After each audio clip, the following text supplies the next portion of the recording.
C'est une joie pour moi d'avoir le privilège d'annoncer la parole de notre Dieu. Le texte de ce matin a été donné dans un contexte difficile. C'était une période compliquée pour le peuple hébreu. Lorsque le prophète Ésaïe a parlé de la part de Dieu, le peuple était découragé. Découragé parce que le royaume d'Israël, qui était autrefois fort et puissant, respecté de ses voisins, était dans un mauvais état. Les rois d'Israël et le roi de Juda, qui autrefois étaient pieux, on se souvient du roi David, du roi Salomon, qui malgré leurs fautes, malgré leurs erreurs, cherchaient honnêtement, sincèrement la volonté de Dieu, eh bien ces rois étaient morts et depuis leurs descendants étaient des rois corrompus et idolâtres. Ainsi, vers 750 avant Jésus-Christ, la société entière, les rois comme les paysans, les riches comme les pauvres, dans leur grande majorité se sont détournés de la foi en Dieu. Ils se sont détournés du bien et de la justice et ils ont commencé à imiter les peuples voisins. Ils se sont mis à adorer les idoles et les dieux étrangers. Ils se sont mis à tromper davantage leurs prochains dans les affaires, à ne pas craindre de répandre le sang innocent. Et leur société tout entière commençait à s'effondrer. Dieu retirait sa bénédiction à son peuple, et les malheurs et les souffrances augmentaient. Et c'est pourquoi le prophète Ésaïe a reçu un jour cette parole de la part de Dieu, parole que je vais vous lire, par laquelle Dieu s'adresse à son peuple. Voici ce qu'il a reçu. Je vous lis juste le tout début C'est comme ça que commence le rouleau du prophète Ésaïe. Prophétie d'Ésaïe, fils d'Amoz, sur Juda et Jérusalem, à l'époque du roi Osias, des rois Jotam, Akaz, Ézéchias, roi de Juda. Cieux, écoutez, terre, prête l'oreille, car l'Éternel parle. J'ai nourri et élevé des enfants, mais ils se sont révoltés contre moi. Le bœuf connaît son possesseur. L'âne se souvient de la crèche de son maître. Mais Israël ne connaît rien. Mon peuple n'a plus d'intelligence.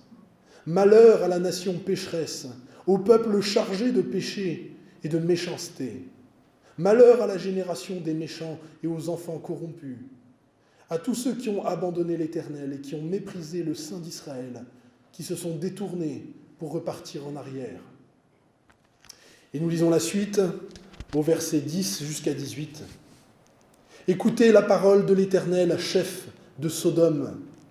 Prêtez l'oreille à la loi de notre Dieu, peuple de Gomorrhe. Qu'ai-je à faire de la multitude de vos sacrifices, dit l'Éternel.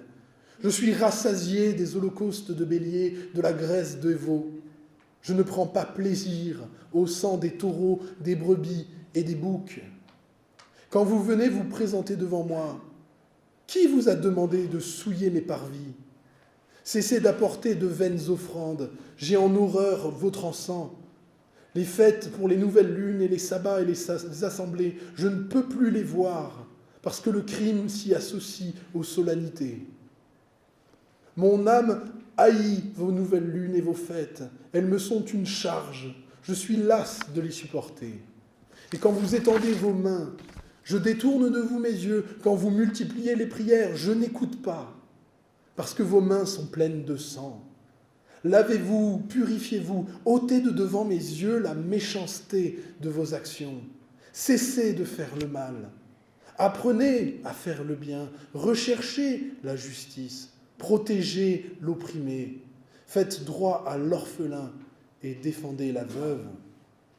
Venez et plaidons, dit l'Éternel. Et si vos péchés sont rouges comme le cramoisi, ils redeviendront blancs comme de la neige. Et s'ils sont rouges comme de la pourpre, ils redeviendront comme de la laine. Voilà, jusque-là, la lecture de la parole de Dieu. Alors le Seigneur commence avec une appellation terrible, puisqu'il appelle les responsables et le peuple de Jérusalem, il les traite de chefs de Sodome et de peuple de Gomorrhe. Alors pour ceux qui ne connaissent pas la Bible, dans le premier livre du Premier Testament, qu'on appelle la Genèse, il est raconté qu'il y avait, dans les temps très anciens, une région dans laquelle les hommes étaient devenus totalement fous. Ils étaient devenus spirituellement malades à un tel point qu'ils appelaient systématiquement bien le mal et qu'ils appelaient systématiquement le mal bien. Tout était retourné chez eux. L'hospitalité était vue comme un crime et le crime comme une bonne chose. Et Dieu un jour les a éradiqués. Son jugement est tombé du ciel à un moment où ce peuple ne s'y attendait pas. Et ils ont disparu de l'histoire. Et les Hébreux qui commencent à connaître des malheurs, qui voient leur société s'effondrer, au lieu de se mettre à l'écoute de ce que Dieu veut, de ce que Dieu recherche, après tout, ils vivent dans le monde que Dieu a créé, au lieu de se rappeler de tout cela, eh bien, les Hébreux, leurs responsables et leurs rois, qui venaient régulièrement au temple de Jérusalem, au temple du Dieu vivant, eh bien, ont traité Dieu à la légère. Oui, ils sont venus, ils ont apporté des sacrifices, oui, ils sont venus, ils ont apporté des prières, oui, ils ont élevé leurs mains, mais ils ont traité Dieu comme on traite un esprit mauvais qu'on cherche à conjurer, comme une cause de malheur, comme un petit Dieu qu'on peut amadouer par quelques sacrifices. Cette façon de faire, c'était celle des nations voisines. C'était la façon de faire des Égyptiens, des Babyloniens. C'était toutes les fausses religions païennes qui enseignaient que si des malheurs atteignent les hommes, c'est parce que les dieux trouvent que les offrandes ou les sacrifices qu'on leur fait ne sont pas à leur hauteur. Il faut leur donner plus de viande, plus de sacrifices, plus de poulet. C'était une relation de commerce, donnant-donnant. Un petit homme offre une petite chose à un petit Dieu. Les hommes envisageaient la religion comme une façon de se mettre les puissances dans sa poche. Mais vous remarquez, à l'écoute de ce texte, que le Dieu du ciel, le Dieu unique, le Dieu qui a créé les cieux et la terre, n'agit pas ainsi. On ne le traite pas comme cela. Dieu avait demandé à son peuple des sacrifices, mais cela était une façon, un enseignement, pour leur comprendre que le mal nécessitait une correction, que pour que le pardon vienne un jour à l'humanité, il allait falloir un sacrifice plus grand, que l'homme lui-même seul ne pouvait pas faire. Et déjà dans l'Ancien Testament, il était, dans le Premier Testament, comme on préfère dire, le sang de ces animaux, dit Dieu, n'avait en lui-même aucun pouvoir, aucune puissance pour accorder la justice et le pardon. Le roi David avait dit un jour, avait reçu plutôt de Dieu, Dieu avait dit au roi David, David, est-ce que je mange la chair des taureaux? Est-ce que c'est moi qui bois le sang des boucs? Offre donc plutôt pour sacrifice à ton Dieu ta reconnaissance. Accomplis tes vœux envers le Très-Haut et invoque-moi au jour de la détresse. Et je te délivrerai et tu me glorifieras. Et le roi David avait compris déjà cela, il l'avait enseigné dans les psaumes, il avait dit « Les sacrifices qui sont agréables à Dieu, c'est un esprit brisé. Ô Dieu, tu ne rejettes jamais un cœur brisé et contrit. » Alors le texte de ce matin nous rappelle que Dieu existe, qu'il est un être réel qui n'a rien à voir avec les divinités impersonnelles, impalpables, avec les illusions courantes parfois d'imaginer Dieu comme une sorte de force. Non, Dieu est un être de relation. Dieu est un être d'amour, exactement. Et cette vérité simple, essentielle que les Hébreux avaient oubliée, elle est pourtant au centre des Écritures. Dieu se soucie sincèrement de chacun d'entre nous. Il se soucie de toute sa création. Il se soucie de ce qui se passe dans nos cœurs, dans nos pensées, dans nos vies. Et cela, voyez-vous, c'est la grande différence entre le vrai Dieu qui existe et ceux qui n'existent pas. Parce que le Dieu qui a été révélé par la Bible, le Créateur, il enseigne quelque chose que nous voyons très très bien dans ce texte que je vous ai lu. C'est que pour lui, chaque créature humaine est sacrée. Et sa dignité, elle est égale à celle des autres. Oui, les êtres humains, et cela, aucun autre Dieu ne l'avait dit avant. Aucun autre Dieu ne l'avait dit avant. Tous les êtres humains sont égaux en dignité et en droit. Ça nous paraît peut-être évident quand on l'entend, se dire « je l'ai entendu à l'école, c'était pourtant pas à l'église ». Je l'ai entendu aussi à l'église, mais cela, c'est une révolutionnaire. C'est une façon de voir qui est totalement contraire à la nature pécheresse de l'homme. Oui, Dieu voit tous les êtres humains. Et devant lui, leur valeur et leur dignité ne dépendent ni de leur couleur de peau, ni de leur capacité physique, ni du nombre de relations qu'ils ont avec les autres ou avec le pouvoir, ni de leur statut social, ni de leur compte en banque et de leur richesse, ni de leur intelligence, ni de leurs origines, ni même de leur âge. On peut être très très vieux, on peut être tout petit, et devant Dieu, on a la même valeur. Dieu nous considère et nous aime de la même façon. Et j'ai même envie de dire, et ça c'est la continuité, on peut être dans un autre pays, on peut être ici, on peut être dans le ventre d'une maman, on peut être sur le lit d'un EHPAD. Pour Dieu, on est un être humain, et notre vie compte à ses yeux. Et c'est pourquoi dans la Bible, Dieu interdit l'esclavagisme, il interdit le meurtre. On n'a jamais le droit, si on lit tout l'Ancien Testament, on n'a jamais le droit de traiter une vie humaine, quelle qu'elle soit, comme si c'était un déchet ou un parasite. Jamais. Une société humaine, et on le voit dans l'Ancien Testament, dans la loi que Dieu donne à son peuple, on le voit encore d'autant plus dans le Nouveau Testament, dans l'enseignement que le Christ a donné à ses apôtres. Une société humaine n'a jamais le droit d'enlever à un être humain la vie ou la liberté. À moins, les seules exceptions, c'est lorsqu'il faut se défendre légitimement, par exemple en cas de guerre, pour sauver sa vie, pour sauver son pays, ou pour rendre la justice, pour affirmer que ce qui a été commis est grave et que cela demande réparation.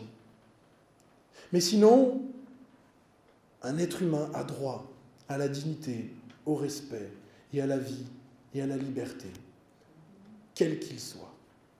Et ça, voyez-vous, c'est extraordinaire, et je ne sais pas si, en l'entendant, vous vous dites « mais oui, c'est une évidence ». Mais oui, c'est vrai. Et on oublie que ça vient pas de... Vous voyez, les Romains, ils n'étaient pas comme ça, les Grecs, ils n'étaient pas comme ça. C'est venu de la Bible. C'est venu du Dieu d'Abraham, d'Isaac et de Jacob, qui a enseigné à son peuple petit à petit. Il a essayé de les corriger et de leur apprendre cette façon que Dieu a lui-même de voir les choses. Mais les Hébreux étaient des êtres humains comme tous. Et dans les moments où ça n'allait pas très fort spirituellement, dans leur civilisation, dans leur société, le péché en eux faisait que d'un revers de main, ils effaçaient, ils éloignaient, ils oubliaient cet enseignement de Dieu. Quand ils tournaient le dos massivement, collectivement à Dieu, et bien petit à petit, leur société s'effondrait. Elle se mettait à ressembler davantage à Sodome et à Gomorrhe, à voir multiplier la folie spirituelle, la méchanceté. Et c'était ce qui s'était produit chez les Hébreux à l'époque d'Ésaïe. Alors oui, les rois, les chefs, les responsables, les prêtres, les pauvres, les riches avaient beau multiplier les effets d'annonce, à afficher publiquement des apparences de piété, Dieu qui lit les cœurs des hommes n'était pas satisfait. C'est pourquoi Dieu a dit, comme nous l'avons entendu, vous accomplissez toutes sortes de rites, de cérémonies, mais qu'y a-t-il dans vos cœurs? Vos cœurs ont-ils changé? Pour qui me prenez-vous et pour qui prenez-vous les autres? Vous venez devant moi, fiers de vous-même, vous qui avez traité d'autres êtres humains comme si ce n'était rien, comme si c'était des déchets ou des parasites. Mais sachez cela, dit Dieu, en parlant des veuves et des orphelins, il dit, ces gens que vous opprimez, leur vie ne compte peut-être pas à vos yeux, mais moi, le Dieu de l'univers, leur vie compte aux miens. Comment voulez-vous que je sois en paix avec vous, quand sans remords, vous continuez à leur faire du mal? Ce message que le Seigneur a adressé à son peuple, on peut se demander qu'est-ce que le Seigneur aurait à dire dans notre société, à nous? Quel message il voudrait nous donner? Une chose en tout cas qui me marque lorsque je regarde la société d'aujourd'hui, et particulièrement celle de notre époque, c'est la facilité avec laquelle nous sommes médiatiques, narcissiques. Un des effets de mode qu'on peut observer un peu partout, c'est combien est répandue cette façon d'avoir des effets d'annonce. Il est facile pour nous d'avoir des postures médiatiques et d'être bien vus, soit en hurlant avec les loups, soit en bêlant avec les moutons, ça dépend des fois. Mais il est facile de se persuader et de persuader les autres qu'au fond, on est une bonne personne, qu'on n'a rien à se reprocher, que nous, personnellement, on déborde d'amour pour nos prochains. Mais Dieu voit tout. Et ces postures médiatiques, elles nous trompent parce qu'elles ne nous coûtent rien. Elles ne s'accompagnent d'aucun changement, comme les sacrifices offerts à l'époque dans le temple. Oui, les seuls sacrifices que beaucoup commettent, beaucoup font dans notre société, c'est le sacrifice des autres. Qu'il est facile de prôner la solidarité quand c'est avec l'argent d'autrui et pas le nôtre. Qu'il est facile de réclamer la clémence envers des criminels quand ce n'est pas le sang de nos enfants qu'ils ont sur les mains. Qu'il est facile d'être pour l'accueil inconditionnel des étrangers quand c'est loin de là où nous habitons. Il est facile de se déclarer ouvert aux chrétiens d'autres confessions quand on est toujours abonné absent pour les écouter ou passer du temps avec eux. Tout cela, je le dis pour vous, je le dis aussi pour moi. Frères et sœurs, Dieu nous appelle à plus. Dieu nous appelle à plus que des postures, plus que des phrases, plus que des mots. Et à chaque époque, Dieu appelle son peuple et il veut en faire une lumière au milieu des nations. Les chrétiens, quelles que soient leurs étiquettes, sont appelés par Dieu, leur Père, à voir les choses comme lui les voit et à se laisser transformer. Et je crois que dans l'histoire de l'Église, il y a des moments où on peut dire que l'Église a rempli un peu son rôle, qu'elle a pu être un peu cette lumière. Je pense notamment, par exemple, il y a eu dans l'Église catholique, il y a eu à Valladolid, il y a eu un moment où l'Église a dit non, vous ne pouvez pas esclavagiser les peuples du Nouveau Monde comme ça. Ce sont des êtres humains. Il y a des moments, vous voyez, où les protestants anglais au XIXe siècle ont dit, au XVIIIe, puis au XIXe, ont dit non, l'esclavage est une abomination. Si quelqu'un dans l'Église fait du commerce, il doit être excommunié. Il ne peut pas prendre la scène car il est en état de péché mortel. Il y a ces moments, vous voyez, où nous sommes appelés à considérer les choses dans leur entièreté, à regarder avec un regard large, et en particulier les situations que notre société ne voit pas. Parce qu'il est facile de voir celles que notre société voit. Il y a des injustices, heureusement, que notre société perçoit, et avec laquelle 99% des gens, nous sommes d'accord que ce sont des mauvaises choses. Là où c'est difficile, c'est d'appeler mal ce que la société, elle, appelle bien, mais que Dieu appelle mal. Ça, c'est là le moment difficile. Ou les choses où la société est d'accord en disant oui, c'est bien, mais elle ne veut pas s'engager davantage. Et pour cela, si on s'arrêtait là, on serait un peu désespéré. On se dirait franchement, on n'est pas forcément bon. Où est-ce qu'on va trouver la force Mais déjà, il faut pas être aveugle déjà sur ce que Dieu fait dans nos cœurs. Parce que Dieu travaille petit à petit. Il corrige, il ne gronde pas toujours, vous savez. Il fait beaucoup de choses dans la douceur. Beaucoup de choses en nous faisant prendre conscience, petit à petit. D'abord, ça pique, on se dit « Oh mince, j'ai pas envie ». Puis après, on se dit « Bon, après tout ». Et puis ensuite, on se dit « Seigneur, si c'est pour toi ». Et puis après, on le fait avec joie et avec plaisir. Nous avons un privilège immense. C'est de connaître celui qui était annoncé par tous les prophètes. Et en particulier par le prophète Ésaïe. Je vous invite à lire tout le livre, il est merveilleux. Nous connaissons la personne du Christ. Dieu révélé à nous, Dieu fait proche, dans toute sa douceur, dans tout son amour, parce que Dieu s'est fait homme. La Bible dit qu'en lui, nous avons tout obtenu pleinement. Tout ce dont nous avons besoin, nous l'avons en lui. Il est l'alpha et l'oméga, le commencement et la fin. La Bible dit que celui qui a le Christ a la vie, celui qui n'a pas le Christ n'a pas la vie. Et les Écritures et le Christ lui-même nous disent que lorsque nous nous abandonnons entre les mains percées de ce Christ, lorsqu'en toute franchise, nous venons à lui en lui disant « Écoute, tu vois mon cœur plein d'égoïsme, plein de haine, plein d'amertume, plein de colère. Tu vois ma faiblesse à faire le bien, tu vois mon incapacité. » Le Seigneur ne me condamne pas. Il ne me juge même pas. Si je lui avoue, si je lui confesse toute mon impuissance, il me prend. Il me saisit dans ses bras. Il m'accueille et il opère en moi deux miracles extraordinaires. Comme celui où il a purifié le lépreux, comme celui où il a ouvert les yeux de l'aveugle.